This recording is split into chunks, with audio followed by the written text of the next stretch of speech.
educator at Hope Reserve Farm located at Greenlands Farm. Today we're going to take a look at our ducks, and I'm excited to learn with you today about them. And also, they're super cute and a lot of fun to watch. They're probably our most entertaining animal here on the farm. So another thing, I want to make sure we say thank you. Thank you to our donors who have followed along with us and helped us during this time. Your generosity has given us the means to continue to care for and feed our animals. So thank you from the bottom of our hearts, and we are so grateful for all of you.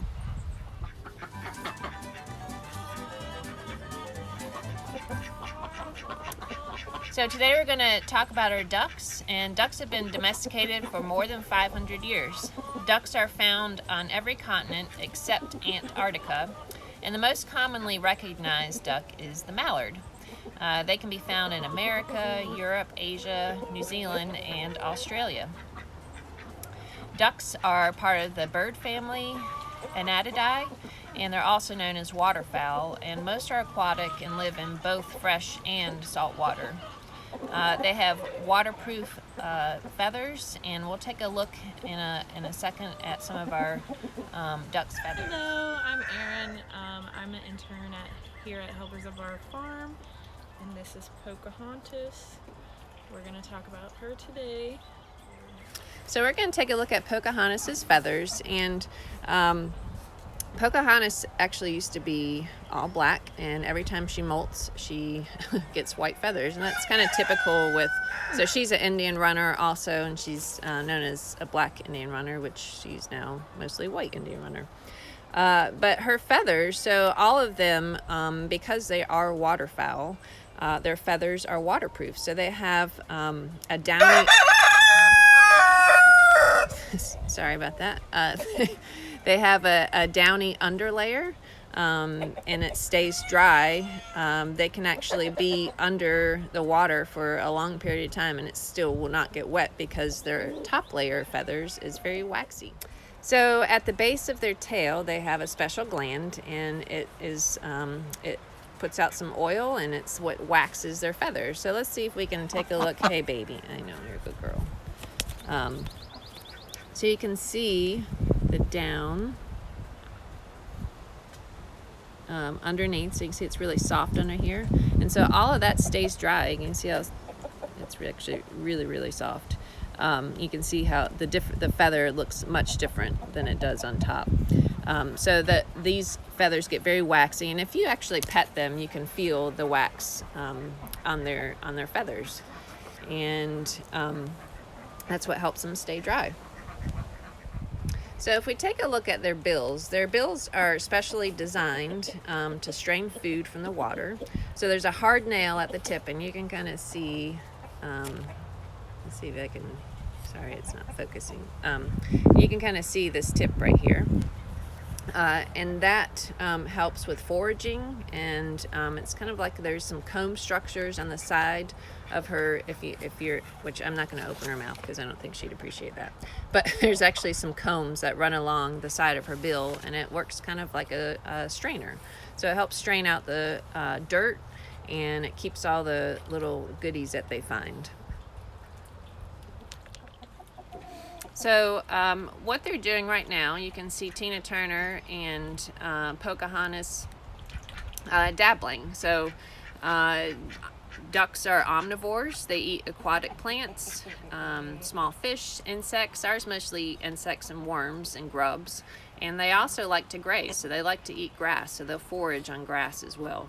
And if you've heard of dabbling ducks, it's because they dabble as they eat. So you can see her there again dabbling.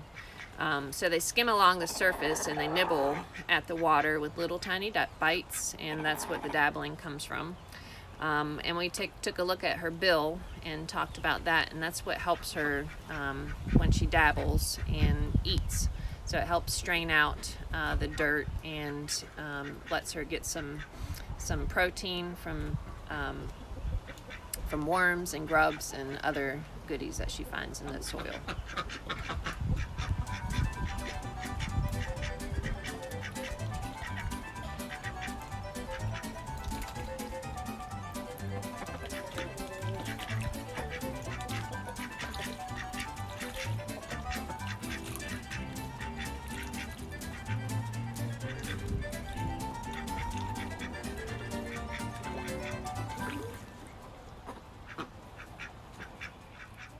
So another thing that they do for eating is tipping up. So they'll tip their tails up out of the water, and they'll point, which obviously this pool is too short to do that, but and there's nothing for her to eat on the bottom of it, but they'll point their tails straight up in the air as they stretch down their heads down to forage through the mud on the bottom of a pond, and often you'll see them wagging their feet and tail to keep balance. And she's just taking a fun little bath. Ducks absolutely love water. They're also absolutely the messiest birds that we have. We will change water once a day and sometimes twice a day because they get everything quite dirty. So if you do get ducks, just know that they are extremely messy, but they're great for your garden because you can see she's going through again over there, dabbling and finding bugs. So they generally don't tear up your garden. They just search around for bugs and eat them. So they're good for your backyard if you have a garden that you're looking not to get destroyed like chickens do. Chickens will go and scratch and kind of tear up things, and ducks more walk along and dabble and find goodies to eat.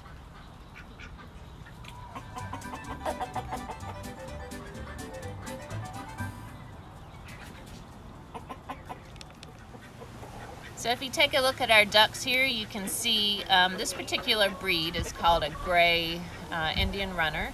And you can see the difference between the boys and the girls really easy. So a boy duck is known as a drake, and the girls are known as hens. And you can see we have 3 hens and 1 drake. And you can hear the difference in how they talk. So the girls are actually the ones who quack. And if you listen to our drake there, his name's Wappy Pappy. He does kind of a soft little whisper. All right, baby ducks are also super cute, and they're known as ducklings. And a group of ducks is known as a raft, a team, or a paddling. Hens will lead their ducklings about a half mile or more to find a safe and good water source for swimming and eating. As soon as the baby is dry, she'll take them for a little swim. So we have something very special to show you. These are our ducklings that are hatching right now in our incubator. And I have to say, they are the cutest babies ever. So ducks are similar to chickens in their egg production, and they lay according to the hours of daylight. So a duck needs about 17 hours of daylight to lay an egg. And they're relatively consistent, but they are very sensitive to their environment. So change in their environment will cause them not to lay. And chickens are the same way too. But I feel like ducks are a little more sensitive to, if there's a threat. So think of kind of like being a mother. If you sense a threat, then you would not probably take your child there. So they just won't lay an egg. And so duck eggs are also a little different than chicken eggs, that instead of a 21-day hatch, it's 28 days. And Muscovies are even longer, which are 35 days. So when the ducklings are born, they will stay very close to their mother and in a group for safety.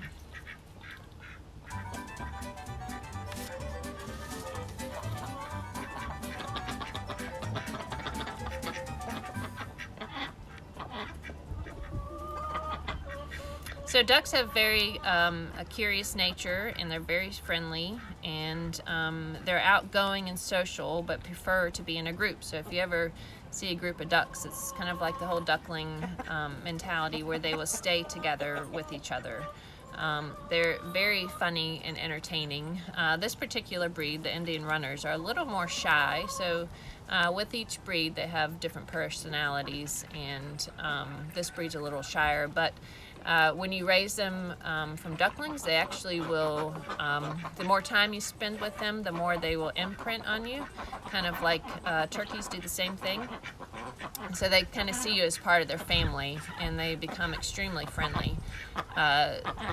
Cricket, the other drake that we met a little bit before, he actually will run into my daughter's hands and let her hug him. So she is the one who spends the most time with him, and so he has been very bonded with her.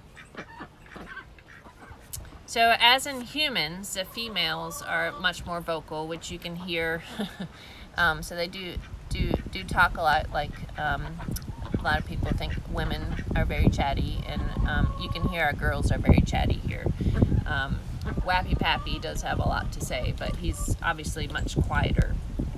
So they also include other sounds than what you hear from our guys here. So they don't all quack, and they don't all kind of whisper like the drakes do, but you can hear calls that include squeaks and grunts and groans and chirps, whistles, brays, and growls. So they have, within the breeds, they have quite a different range of sounds that they make.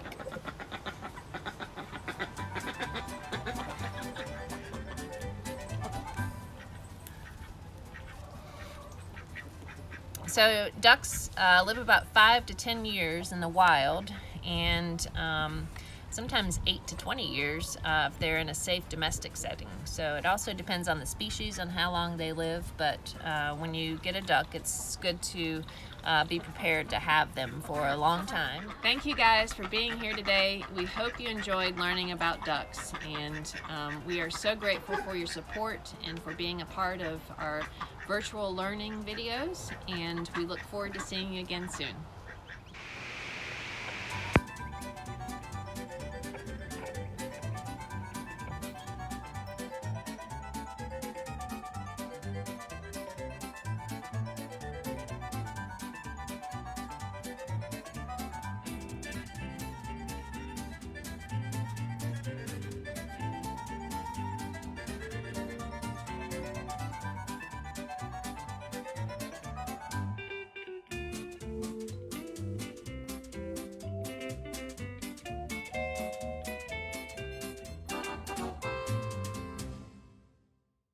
This can be found in America. How am I supposed to do this? It's so loud. How can people get